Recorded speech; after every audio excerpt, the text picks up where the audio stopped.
Они просто над нами издеваются. Досмотрите это видео до конца, и вы узнаете, какое массовое недовольство выразили таджики. Подписывайтесь на обновления и точно будете в курсе всего самого актуального. Жители некоторых районов Душанбе недовольны работой отопительной системы в столице. По их словам, в этом году батареи центрального отопления в их домах греют не так хорошо, как в предыдущие годы, и не в состоянии полностью обогреть дома в зимний период. В управлении тепловых сетей города Душанбе комментариев не дали, но в Госэнергохолдинге Барки Тачик подтвердили, что такая проблема есть, заявив, что одной из причин является сокращение поставок газа из Узбекистана.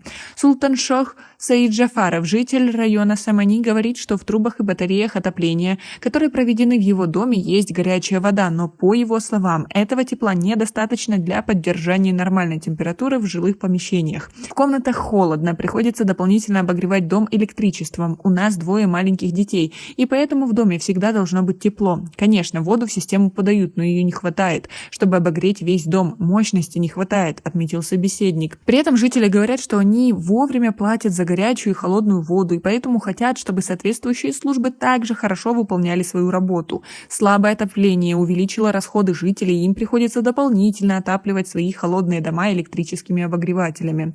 А вы сталкивались с этой проблемой? Свои ответы напишите нам, пожалуйста, в комментарии. По словам Саид Джафарова, его семья всегда вовремя оплачивает счета за отопление, а теперь им приходится платить и за горячую воду, и за электрические радиаторы, которые они вынуждены включать. Такая ситуация наблюдается не только в жилых домах, но и в некоторых офисах и предприятиях. Работники небольшого салона красоты в районе Сино также недовольны работой системы отопления и горячего водоснабжения в этом году.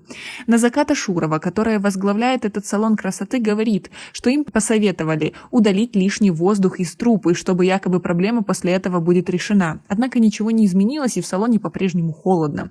По словам жителей, которые несколько раз обращались к властям по этому поводу, все их усилия не увенчались успехом. В 2 теплоэнергоцентралях, куда обратились корреспонденты, не нашлось никого, кто бы разъяснил сложившуюся ситуацию с отоплением.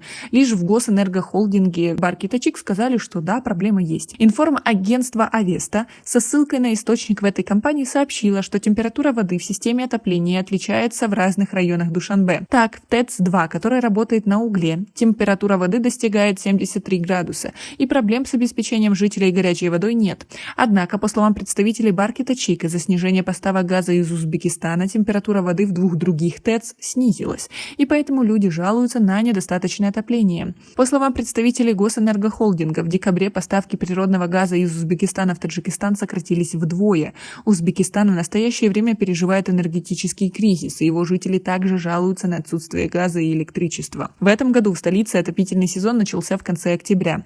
В Барки Тачик уточнили, что горячим водоснабжением и отоплением в ноябре было обеспечено 2762 здания и сооружения. Последние годы жители радовались тому, что в их дома пришло горячее отопление, и их расходы на обогрев своих домов и электроэнергию уменьшились. Но сейчас им приходится платить за отопление, поставляемое централизованно, и за электричество, при помощи которых они подключают электрические нагревательные приборы. Как вы относитесь к такой ситуации? Как вы думаете, как пройдет зима в Таджикистане? У нас пока на этом все. Оцените наше видео подпиской и лайком. До скорой встречи.